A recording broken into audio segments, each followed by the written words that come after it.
The Tale of Benjamin Bunny by Beatrix Potter.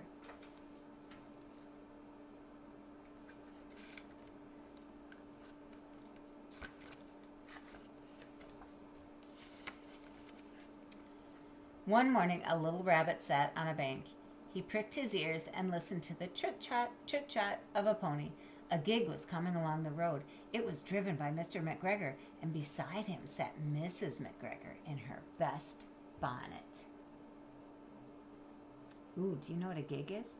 I think they show a picture on the next page. Let's see.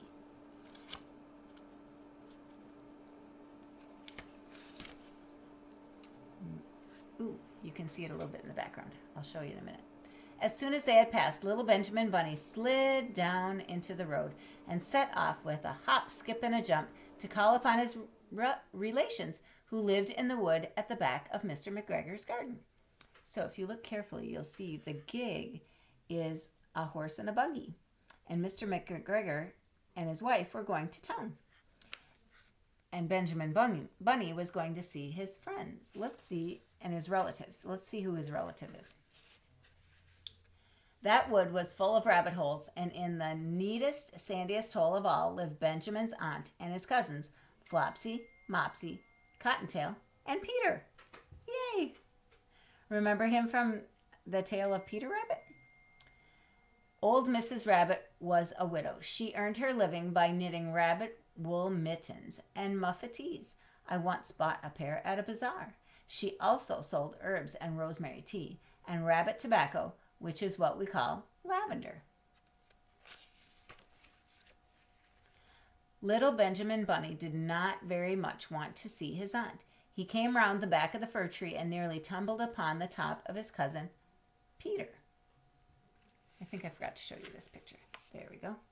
There is Mrs. Rabbit. And then here is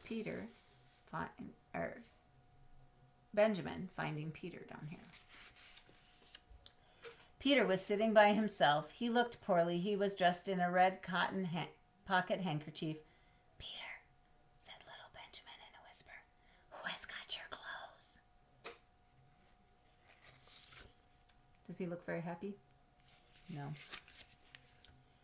Peter replied, the Scarecrow in Mr. McGregor's garden, and described how he had been chased about the garden and had dropped his coat and shoes. Little Benjamin sat down beside his cousin and assured him that Mr. McGregor had gone out in a gig, and Mrs. McGregor also, and certainly for the day because she was wearing her best bonnet. Ooh, what do you think they're planning?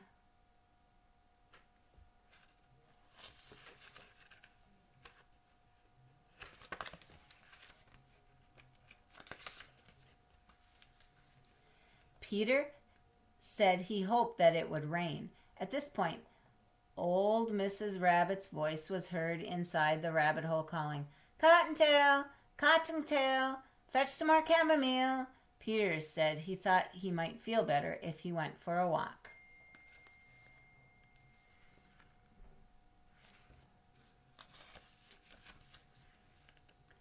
They went away hand in hand and got upon the top of the wall at the bottom of the wood. From here they looked down into Mr. McGregor's garden. Peter's coat and shoes were plainly to be seen upon the Scarecrow, topped with an old tam-o'-shanter of Mr. McGregor's. You see that? The tam-o'-shanter is a hat. Little Benjamin said, it spoils people's clothes to squeeze under a gate. The proper way to get in is to climb down a pear tree. Peter fell down head first, but it was of no consequence, as the bed below was newly raked and quite soft.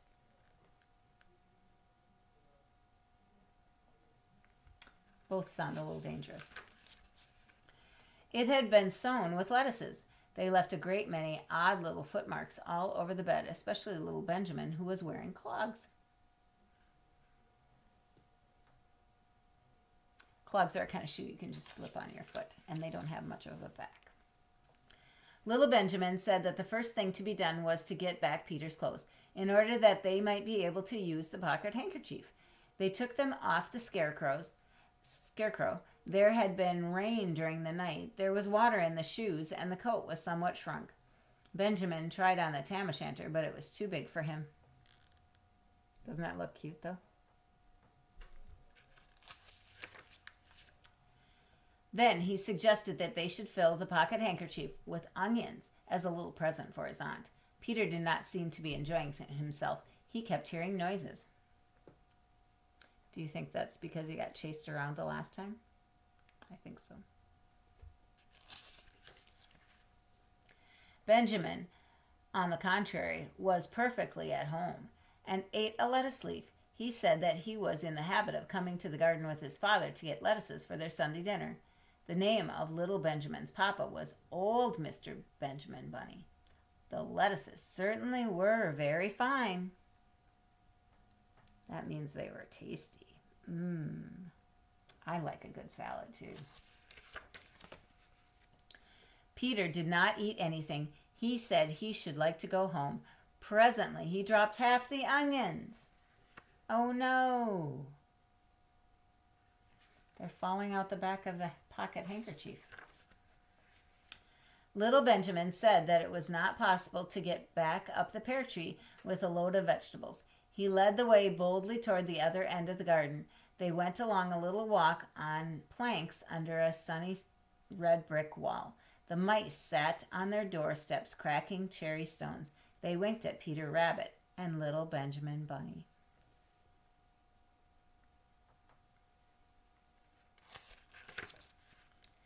Presently, Peter let go of the pocket handkerchief. What happened to the onions? They all fell. Oh no.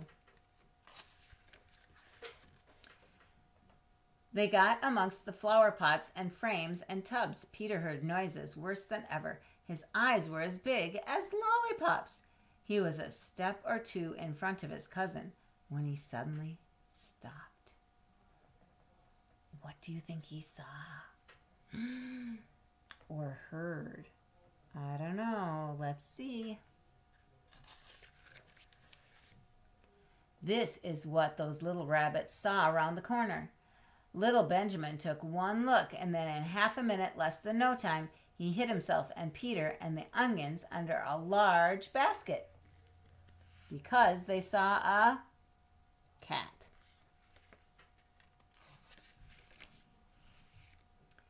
The cat got up and stretched himself and came over and sniffed at the basket. Perhaps she liked the smell of onions. Anyway, she sat down upon the top of the basket. Oh no, how are they going to get out? Let's turn the page and find out. She sat there for 5 hours. That is a long time. I cannot draw you a picture of Peter and Benjamin underneath the basket because it was quite dark. And because the smell of onions was fearful, it made Peter Rabbit and little Benjamin cry. The sun got round behind the wood, and it was quite late in the afternoon.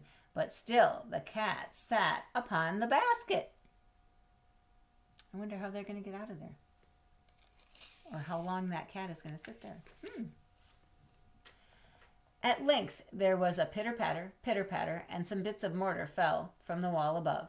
The cat looked up and saw old Mr. Benjamin Bunny prancing along the top of the wall of the upper terrace. He was smoking a pipe of rabbit tobacco and had a little switch in his hand.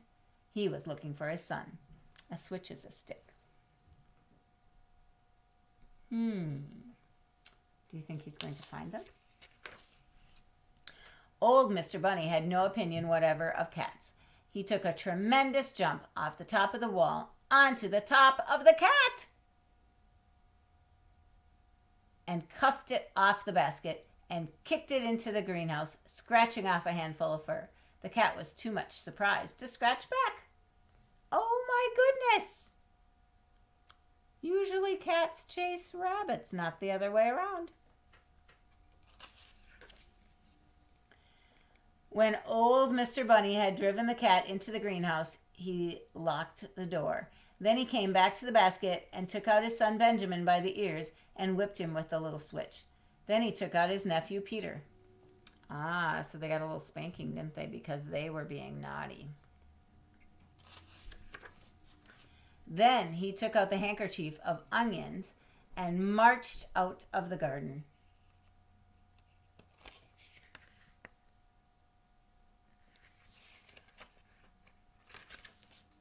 When Mr. McGregor returned about half an hour later, he observed several things which perplexed him.